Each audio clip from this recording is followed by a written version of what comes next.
मैं Shoaib Mohammad, assistant professor. आज हम बात करेंगे हिंदू मैरिज एक्ट 1955 की धारा 22, 23, 23A और 24 के बारे में। धारा 22 बात करती है कार्रवाइयों का बंद कमरे में होना और उन्हें मुद्रित या प्रकाशित न किया जाना। इस अधिनियम के अधीन हर कार्रवाई बंद कमरे में की जाएगी और किसी व्यक्ति के लिए ऐसी किसी कार्रवाई के संबंध में किसी बात को मुद्रित या प्रकाशित करना विधिपूर्ण नहीं होगा, किंतु उच्च न्यायालय या उच्चतम न्यायालय के उस निर्णय को छोड़कर जो उस न्यायालय की पूर्व अनुज्ञा से मुद्रित या प्रकाशित किया गया है। धारा 22 बात करती है कि हिंदू विवाह अधिनियम 1955 के अधीन जो भी कार्रवाइयाँ की जाएगी वो कैमरा प्रोसीडिंग्स होगी, यानी बंद कमरे में की जाएगी और उन कार्रवाइयों को प्रकाशित और मुद्रित करना विधिपूर्ण नहीं होगा, किंतु उच्च न्यायालय या उच्चतम न्यायालय के वह निर्णय जिनको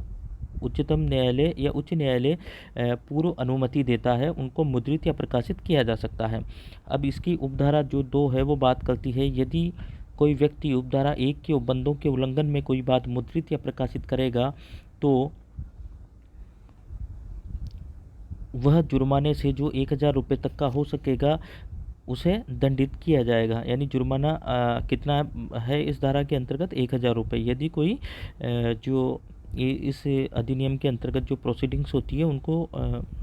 मुद्रित या प्रकाशित करेगा तो बिना न्यायालय की अनुमति से। कार्रवाइयों में डिक्री धारा 23 बात करती है यदि इस अधिनियम के अधीन होने वाली किसी कार्रवाई में चाहे उसमें प्रतिरक्षा की गई हो या नहीं, न्यायालय का अगर ये समाधान हो जाता है, यानी इस अधिनियम के अंदर जितनी भी कार्रवाइयाँ की जाती हैं, जो भी प्रोसीडिंग्स होती हैं, उनमें अगर चाहे जो रेस्पोंडेंट है उसने डिफेंड किया है या नहीं किया है, यदि न्यायालय का समाधान हो जाए कि क्या न्यायालय का समाधान हो जाए, खंड क में बताया गया है अनुदत्त करने के आधारों में से कोई न कोई आधार विद्यमान हैं और अर्जीदार, यानी न्यायालय को ये लगता है कि ये समाधान हो जाता है कि अनुदोष देने के लिए यहाँ पर आधार मौजूद हैं और अर्जीदार उन मामलों को छोड़कर जिनमें उसके द्वारा धारा 5 के खंड 2 के उपखंड क, यानी धारा 5 का जो खंड के उपखंड 2 के खंड 2 के उपखंड क, ख और ग में क, ख, ग में बताया गया है। क में बताया गया है तो चित्त विकृति के परिणाम स्वरूप विधि मान्य सम्मति देने में असमर्थ न हो। ये धारा 5 के जो खंड 2 हैं उसके उपखंड हैं क, ख, ग। क में बताया गया है चित्त विकृति के परिणाम स्वरूप विधि मान्य सम्मति देने में असमर्थ न हो, यानी अनसाउंड माइंड न हो। विधि मान्य सम्मति देने में समर्थ होने पर भी इस प्रकार के या इस हद तक मानसिक विकार से पीड़ित न रहा हो कि वह विवाह और संतानोत्पत्ति के लिए अयोग्य हो। और खंड ग बात करता है उसे उन्मत्तता या मृगी का दौरा बार बार न पड़ता हो। तो इन तीनों खंडों में विधिनिष्ठ आधार पर अनुतोष चाहा गया हो तो इनको छोड़कर अनुतोष के प्रायोजन से अपने ही दोष या निर्योग्यता का किसी प्रकार का फायदा नहीं उठा रहा है। यानी धारा 5 के जो खंड 2 के उपखंड क, ख, ग में इन आधार पर अनुतोष चाहा गया है तो इन मामलों को छोड़कर जो पिटिशनर है वो अपने ही दोष या निर्योग्यता का किसी प्रकार से फायदा नहीं उठा रहा है, ये न्यायालय सुनिश्चित कर लेगा। खंड ख में बताया गया है जहाँ की अर्जी का आधार धारा 13 की उपधारा 1 के खंड 1 में विनिर्दिष्ट आधार हो वहाँ न तो अर्जीदार परिवादित कार्यों का या कार्यों के किसी प्रकार से उपसाधक रहा है, यानी धारा 13 का जो उपखंड 1 है उसका धारा 13 की उपधारा 1 के खंड 1 में बताया गया है कि एडल्ट्री के बारे में बताया गया है। दूसरे पक्षकार ने विवाह के अनुष्ठापन के पश्चात अपने पति या अपनी पत्नी से भिन्न किसी व्यक्ति के साथ स्वेच्छा से मैथुन किया हो, तो यहाँ पर उस आधार में जो पिटिशनर है उसने उसका जो है उपसाधक नहीं रहा हो, यानी किसी प्रकार से सपोर्ट नहीं किया हो और न ही उसने उसका मौनानुमोदन किया हो, यानी उसने उसको मौन रूप से समर्थन नहीं दिया हो, अथवा जहाँ की अर्जी का आधार क्रूरता हो वहाँ अर्जीदार ने उस क्रूरता का किसी प्रकार से समर्थन या उपमर्शन नहीं किया गया हो। तो न्यायालय का जब ये समाधान हो जाता है कि धारा 13 की उपधारा 1 के खंड 1 में विनिर्दिष्ट आधार हो, यानी जहाँ पर एडल्ट्री का मामला हो वहाँ पर अर्जीदार ने किसी भी प्रकार से मौनानुकूलन से या उसको जो रेस्पोंडेंट है उसको एडल्ट्री करने में सहायता नहीं की हो, और जहाँ पर आधार क्रूरता हो वहाँ पर उसने क्रूरता का भी किसी प्रकार से उपमर्शन नहीं किया हो। तो ये न्यायालय का समाधान हो जाना चाहिए अपनी डिग्री पारित करने के पहले। और उसी प्रकार से उपखंड ख में कहा गया है कि जब विवाह विच्छेद पारस्परिक सम्मति के आधार पर चाहा गया है और ऐसे सम्मति बल कपट या असम्यक असर द्वारा अभिप्राप्त नहीं की गई हो, तब वहाँ पर जो न्यायालय है वो अपना निर्णय सुनाएगा। यानी न्यायालय का क्या समाधान हो जाना चाहिए कि विवाह विच्छेद म्यूचुअल कंसेंट 13B में जिसके बारे में प्रावधान किया गया है, ऐसी जो म्यूचुअल कंसेंट की जो सहमति है वो कपट के द्वारा यानी फ्रॉड के द्वारा, असम्यक असर के द्वारा, अनड्यू इन्फ्लुएंस के द्वारा प्राप्त नहीं की गई हो। उसी प्रकार से उपखंड जो ग है उसमें बताया गया है कि अर्जी जो धारा 11 के अधीन पेश की गई अर्जी नहीं है। यानी धारा 11 में वॉइड मैरिज को वॉइड कराने के लिए अर्जी पेश की जाती है, शून्य विवाह को शून्य कराने के लिए। तो अर्जी जो धारा 11 के अधीन पेश की गई अर्जी नहीं है, प्रथलती के साथ दुसंधि करके उपस्थापित या अभियोजित नहीं की गई। न्यायालय अपना ये समाधान कर लेगा कि धारा जो 11 के अधीन पेश की गई अर्जी नहीं है, अन्य अर्जी है, दूसरी अर्जी है, तो वहाँ पर न्यायालय समाधान करेगा कि रेस्पोंडेंट के साथ जो पिटिशनर है उसने किसी प्रकार की दुसंधि तो नहीं कर ली है अपनी डिग्री देने से पहले। उसी प्रकार से घ जो है उसमें बताया गया है उपखंड घ में कार्रवाई संस्थित करने में कोई अनावश्यक या अनुचित विलंब नहीं हुआ हो, जानबूझकर अनावश्यक या अनुचित विलंब जो पिटिशनर है उसने नहीं किया हो। उसी प्रकार से जो उपखंड ई है ड है उसमें बताया गया है कि अनुतोष अनुदत्त न करने के लिए कोई अन्य वैध आधार नहीं है। यानी ऐसा कोई आधार नहीं है न्यायालय के सामने कि अनुतोष क्यों न दिया जाए या अनुतोष नहीं दिया जाना चाहिए। इस प्रकार का अगर आधार नहीं है तो न्यायालय वहाँ पर क्या करेगा, अनुतोष प्रदान करेगा, अनुतोष की डिग्री प्रदान करेगा। तो इसी प्रकार से अब उपधारा जो 2 है धारा 23 की, उसमें कहा गया है इस अधिनियम के अधीन कोई अनुतोष प्रदत्त करने के लिए अग्रसर होने के पूर्व यह न्यायालय का प्रथमतः कर्तव्य होगा कि वह ऐसी हर दशा में जहाँ की मामले की प्रकृति और परिस्थितियों से संगत रहते हुए ऐसा करने संभव हो। यानी न्यायालय का अगर ये समाधान हो जाता है कि यहाँ पर मेल मिलाप करने के चांसेज हैं दोनों पार्टीज के बीच में, तो न्यायालय दोनों पार्टीज के बीच में मेल मिलाप करने का पूर्ण प्रयास करेगा। परंतु इस उपधारा की कोई बात किसी ऐसे कार्रवाई को लागू नहीं होगी जिसमें धारा 13 की उपधारा 1 के खंड 2 और खंड 3, खंड 4, खंड 5, खंड 6, खंड 7 में विनिर्दिष्ट आधारों में से किसी आधार पर अनुतोष चाहा गया है। यदि इन आधारों पर अनुतोष चाहा गया है जो कि धारा 13 के उपधारा 1 की जो खंड 2 है, यानी खंड 2 बात करता है कि दूसरा पक्षकार अन्य धर्म में संप्रवर्तित हो जाने के कारण हिंदू नहीं रहा गया है। खंड 3 बात करता है कि दूसरा पक्षकार असाध्य रूप से विकृत चित्त रहा है अथवा निरंतर या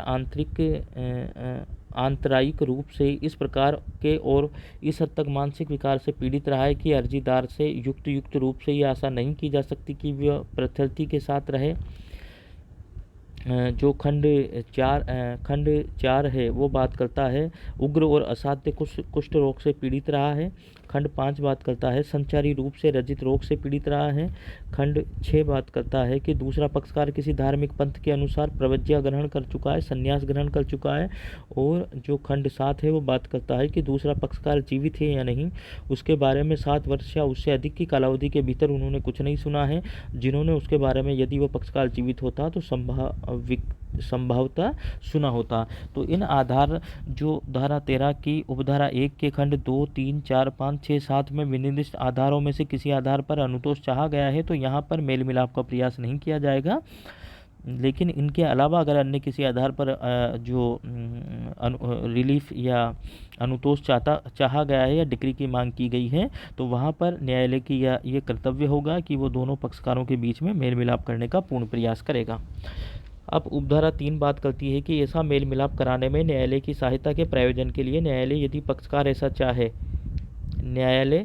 पक्षकार ऐसा चाहे तो या यदि न्यायालय ऐसा करना न्याय संगत समझे। या तो पक्षकार इस बारे में इस प्रकार से चाहते हैं कि हम उनके बीच में मेल मिलाप की कार्रवाई की जाए, या न्यायालय ऐसा न्याय संगत समझता है, दोनों ही बातें हो सकती है, तो कार्रवाइयों को 15 दिन से अनधिक की युक्त कालावधि के लिए स्थगित कर सकता है। तो न्यायालय यहाँ पर जो अपनी कार्रवाई है उनको 15 दिन के लिए स्थगित कर सकता है, और उस मामले को पक्षकारों द्वारा इस निमित्त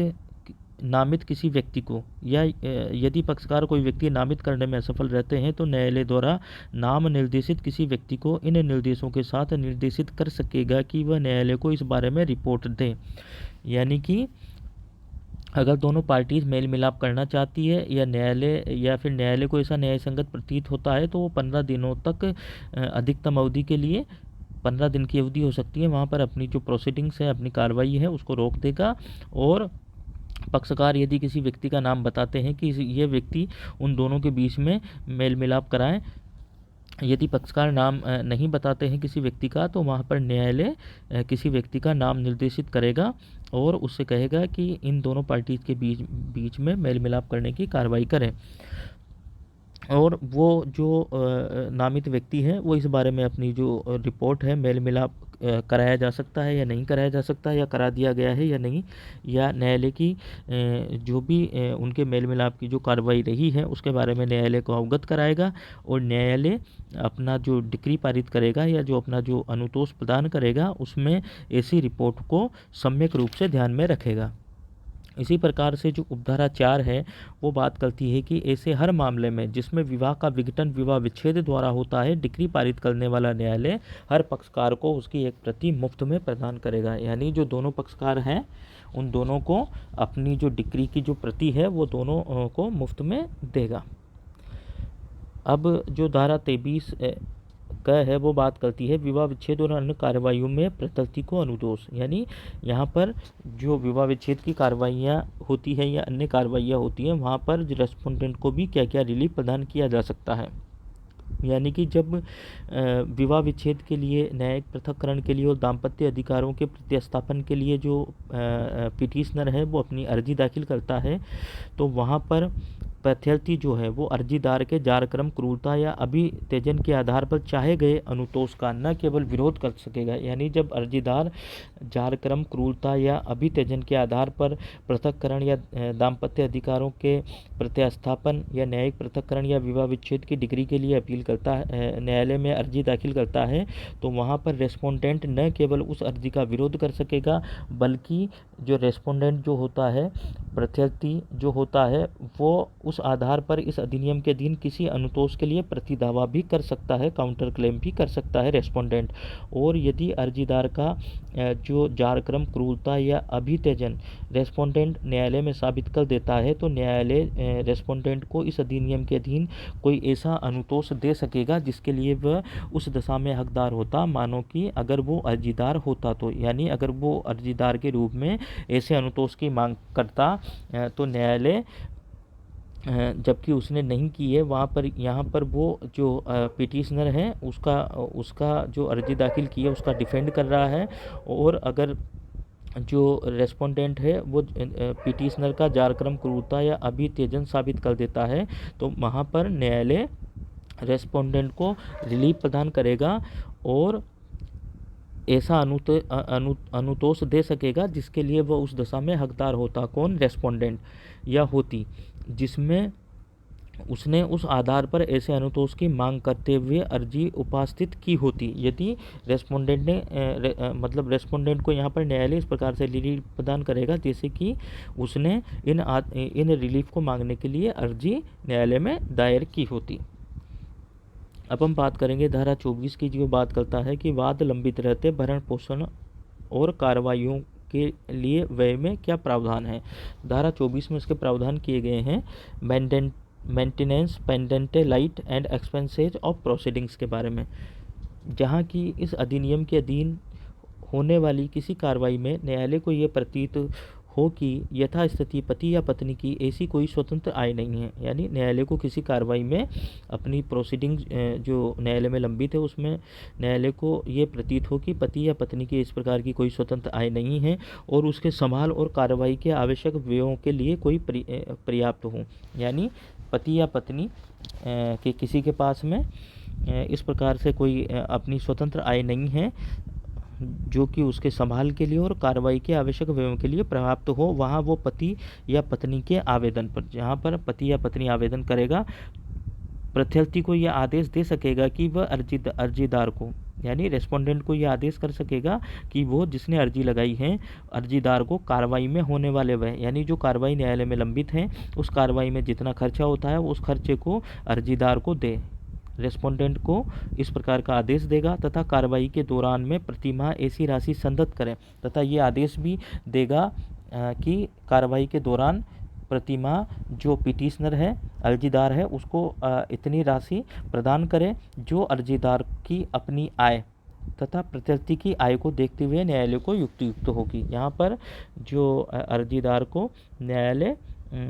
ये रिलीफ प्रदान करेगा कि प्रत्यर्थी उसको इतनी राशि प्रदान करे जिससे कि वो अपनी कार्रवाइयाँ सुचारू रूप से चला सके या उसके जो अन्य खर्चे हैं कार्रवाइयों से संबंधित वो पूरे हो सकें। और ऐसा आदेश देते समय जो न्यायालय है वो प्रत्यर्थी की आय को देखेगा तथा उसकी संपत्ति को देखेगा तथा जो पिटिशनर है उसकी आय को भी यहाँ पर देखेगा। उसके बाद न्यायालय युक्त रूप से आदेश प्रदान करेगा। परंतु कार्यवाही का व्यय और कार्यवाही के दौरान की ऐसी मासिक राशि के भुगतान के लिए आवेदन, यानी कार्यवाही जो न्यायालय में लंबित है उस पर होने वाला व्यय और कार्यवाही के दौरान ऐसी मासिक राशि जो कि पिटिशनर को भुगतान की जानी है रेस्पोंडेंट के द्वारा, यथासंभव पति या पत्नी जैसी भी स्थिति हो जिसने भी पिटीशन न्यायालय में दायर की है वहाँ पर रेस्पोंडेंट को, यानी जो रेस्पोंडेंट है प्रत्यर्थी हैं उसको नोटिस की तामील होने के 60 दिनों में निपटाएगा। यानी वाद लंबित रहते भरण पोषण की जो अर्जी पेश की जाती है और कार्रवाइयों के व्यय के लिए जो अर्जी पेश की जाती है उसको न्यायालय नोटिस की तामील रेस्पोंडेंट को होने के 60 दिनों के अंदर अंदर उस अर्जी का निपटारा करेगा। तो इस प्रकार से हमने इस वीडियो में हिंदू मैरिज एक्ट 1955 की धारा 22, 23 A और 24 के बारे में